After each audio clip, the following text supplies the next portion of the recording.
Very short video today. I actually mean that this time because I'm kind of crunched for time and trying to get this up same day. Some people have been very upset since the trailer for Blue Beetle came out. I want to start by saying that I have no vested interest in this movie. WB does not pay me, though I wish that they did. I think me taking shots at them all the time probably burned that bridge. But the whole thing with Blue Beetle is it's getting a lot of hate online, apparently, because in the trailer, the character played by George Lopez calls Batman a fascist. And everybody and their grandma seems to be mad about this on places like Twitter and YouTube. And now, here's the thing. I think the best criticism of this came from a YouTuber, Young Rippa. I don't really watch him very often. I know he's, I guess, controversial. I don't really know much about him, but I think his main point was pretty much just that it wasn't funny. I agree with that. It's not a funny joke to me. I don't think it's funny, and I've seen a lot of people double down on that point. Well, this isn't funny. You're right. I don't think it's funny either. I know comedy is subjective. We found that out from Arthur Fleck himself, but I don't think it's funny. I also just don't think it's offensive or terrible. I wanted to run through a couple of examples of what I mean by this, but often in universe, characters that we like are heavily criticized or completely dunked on by people that know little to nothing about them. Just like in real life, I can put up a video and say, man, I love rainbows and ponies and giving to the homeless, and there will be somebody who's offended. You know, there will be people who basically just go after you for no reason, or they have a bad run-in or bad experience with you, and so they just don't like you. I was talking to somebody online about this, and I completely agreed with their point, which was pretty much if Superman was to fight Doomsday, right, and he picked up your car and beat Doomsday over the head with it, you're not going to be thinking, oh, thank God Superman's here, I'm glad he beat Doomsday. You're going to be thinking, Superman sucks, he just destroyed my $30,000 car. How am I going to pay for that? I don't have Superman insurance.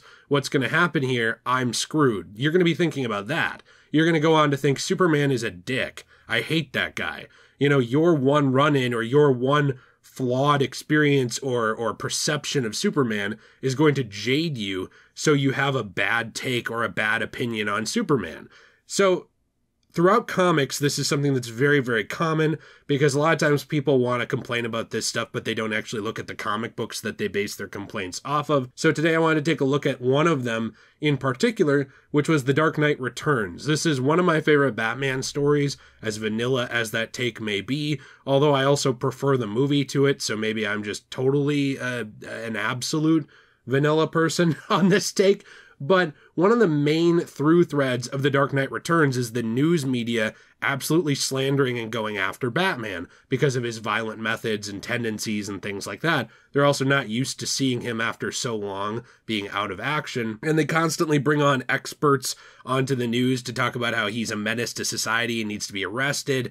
They make stuff up about him. There's all kinds of copycat crimes being reported where because someone dressed up like Batman and did something, now he's being blamed for it. There's page after page in Miller's The Dark Knight Returns where Batman is getting slandered because of this kind of stuff going on. If you're not a big comic book fan, but maybe you still like these characters, the Raimi Spider-Man movies, everybody swears by them. I love them. They're some of my favorite movies. Every single movie, what's a constant through thread? Spider-Man getting slandered by the Daily Bugle. Things like Spider-Man shows his true colors, thief, when Eddie Brock basically frames him. How about in the first movie when people were calling for him to be arrested? There's all kinds of headlines and news in the Raimi Spider-Man movies about Spider-Man that are made up. Spidey and Ock rob bank in the second movie was a big headline. And one of the reasons I'm talking about this is because if you are in universe, right? If you are in the world of Spider-Man in the Raimi Spider-Man universe, guess what? If your main news source is the Daily Bugle, you're going to hate Spider-Man. You're absolutely going to hate Spider-Man. You're going to think, oh, this guy's a thief, he's a menace, he vandalizes places, and the police can't stop him because he's too powerful. But he doesn't do enough to get the military to come after him, so we're just stuck with this asshole swinging around New York, ruining stuff, and probably you're going to start thinking things like, oh, well, then, you know, I better stay away from Spider-Man. He's a thief, he works together with supervillains, he hurts people, he's a robber, he's just horrible. So those are the kinds of things you're going to be thinking living in that universe if you've never met Spider-Man in real life, you've never been saved by him, and you've never had a positive encounter with him. You're just seeing based off of the biased news media. Another example of this was the promotional headlines made by Liberty Mutual, I believe, for a fake newspaper that was sold in New York. There's a lot of context to that, leading up to Spider-Man No Way Home, which is a movie I absolutely loved. This newspaper from the Daily Bugle said, "Spider-Maniac's web of destruction, tardiness, truancy, totaled cars, Peter Parker, truth revealed, page 2. And guess what we see in that movie? People protesting the existence of Spider-Man, right? He's not beloved like Iron Man. And obviously at that point, Iron Man's gone, can't really stick his neck out for him. So pretty much we just see a lot of people basing their opinion, which is a flawed opinion, off of biased news media and other things in that world. And of course, then we also have sentiments like what Batman himself says about himself in the old Snyderverse, the old DCEU. I don't know if people remember this, but the Gotham Free Press actually ran an article about Batman that was shown to Bruce by Alfred, which was about the Bat brand of justice, where people were being branded by Batman. And he said, you know, are these your new rules? And Batman said, we've always been criminals, Alfred. Nothing's changed. Even some of your favorite heroes, some of your favorite characters in a lot of different adaptations don't exactly think super highly of themselves. Spider-Man in most continuities thinks he's a failure. Batman in most continuities thinks he's not much better than the criminals he puts away. Punisher himself says that he saves a bullet for the last person he's going to take out. Himself. You know, a lot of these characters are not up their own ass with a super moral grandstanding high horse where they think they're some kind of god. They don't think that way.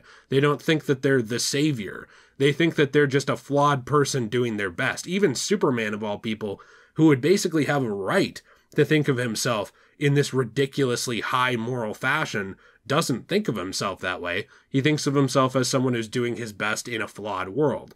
What's my point with all of this? My point is not that Batman is a fascist. My point is that a lot of people in these worlds are going to have conflicting opinions on characters in those worlds. If my uncle was a politician who was running for office and he was just doing his best and was not corrupt at all, and like I'm just saying he's the perfect guy. He was trying really, really hard to give every homeless person, somewhere to live and something to eat and make laws that were good for everyone. Okay, there's going to be someone out there who reads an article about him that says, "Hey, Jay's uncle's a jerk. He sucks." Who's going to think he's a jerk and he sucks? Never met the man. Don't know anything about him in real life. But you saw something somewhere that jaded your opinion on that thing. At the end of the day, this whole Batman is a fascist thing, it's supposed to be a joke. Now, is it a funny joke to me? No, not really. And to be honest, that falls in line with like probably at least half of superhero movie humor, whether it's MCU, DC Universe, independent movie, whatever. Maybe I'm just not the funniest person, I don't know. But like half of humor I hear in these movies is not funny to me. It's just dumb. You know, things like in the MCU, like, I'm bringing the party to you. Oh, that's not a party in the first Avengers. That's not funny to me. It's just eye-rolling. It's stupid. And I like those movies. But, you know, when I'm watching 1,000 9/11s happen all around these people, basically, with, like, buildings coming down and massive alien fish slamming into things, and someone's going like, that's not a party. That's not funny to me. That's stupid. But you know what? I don't go online and bitch about it for like 30 minutes. I just say, that's stupid, that's not funny, and I move on. I think that if the writers of these movies, right? If I was a writer of the movie and I said, hey, look, I think Batman's a fascist. In my movie, we're going to explore why Batman's a fascist and a piece of crap, and he's basically the new leader of the Third Reich. Okay, now we have something to complain about. That's a stupid take. That's going to be a stupid story. And it makes no dang sense, right? Like, that's just dumb. That's inserting your worldview and overriding the popular opinion of the character, and also just basically putting your political bias onto the character. That's not the same as some conspiracy nut or some uncle who has bad political takes like we pretty much all have in our family, right? That's not the same as that guy saying something off cuff or stupid. You know, in real life, we just ignore when people do that, or we call it out and say that's dumb, and then we move on. At least those of us who are, like, moderately well-adjusted. I think it's really sad when, like, somebody who's not moderately well-adjusted, me, has to be, like, the voice of reason in that discussion. I also do think as well that a big problem with this, though, that I did want to address as a former English teacher, is that words have become very relative. Now, in the past, fascist did not mean what it means now. Now, when people say fascism, mainly what they mean is just somebody who exerts their will using violence.